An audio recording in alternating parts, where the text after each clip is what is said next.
क्या इतिहास है श्री सावरिया सेठ मंदिर का? ये बात बहुत पुरानी है कि एक बार एक साधुओं का समूह पूरे भारत की यात्रा करके मेवाड़ क्षेत्र में पहुंचा था और उनके पास गिरधर गोपाल श्री सांवलिया जी की 4 मूर्तियां थी। उन्हीं संतों में से एक संत थे दयाराम, जिनके पास वो 4 मूर्तियां थी, जिनमें से एक मूर्ति ने मीराबाई को अपनी ओर आकर्षित किया था। फिर बहुत साल बीतते गए और फिर काल आया औरंगजेब का। ये वह काल था जब औरंगजेब हिंदू मंदिरों को तोड़ रहा था, देवी देवताओं की मूर्तियों को तोड़ रहा था। और जब उसे श्री सावलिया जी की मूर्ति के बारे में पता चला तो उसने अपनी एक सेना चित्तौड़ भेजी मूर्ति को तोड़ने के लिए।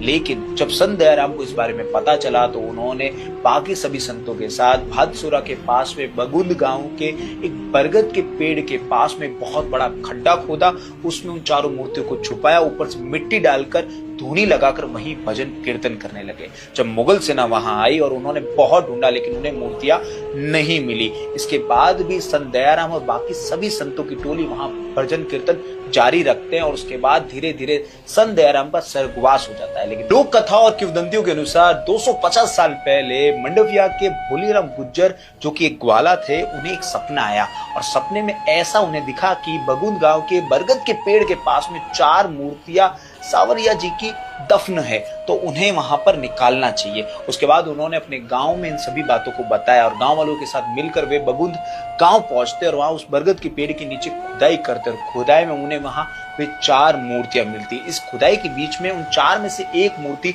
खंडित हो जाती है, जिसे वापस वे उसी खड्डे में डालकर उसे दफन कर देते हैं। और आगे चलकर उन तीनों में से एक मूर्ति को उसी बगुंद गांव में स्थापित किया जाता है, एक को भादसुरा में ले जाया जाता है और वे तीसरी मूर्ति को मंडविया लाते हैं। और ये वही मूर्ति है जिसे देख मीराबाई का हृदय उसकी तरफ आकर्षित हुआ था। श्री सावलिया जी की मूर्ति को वहीं पर भोलीराम गुज्जर के घर में रखा जाता है, वहीं उसकी स्थापना की जाती है। लेकिन धीरे धीरे जैसे जैसे भक्तों को उस मूर्ति के बारे में पता चलने लगा तो बहुत ही ज्यादा भीड़ आस्था की वहां पर आने लगी। दर्शक उसे देखना चाहते थे, दर्शन करना चाहते थे, भक्त अपने भगवान से बात करना चाहते थे। और फिर आगे चलकर सभी साधु संतों ने मिलकर ये तय किया कि मंडविया में श्री सावलिया सेठ का एक बहुत बड़ा मंदिर बनेगा, ताकि हर भक्त अपने भगवान से मिल सकेगा। और वो आज एक आस्था का जीवित केंद्र है।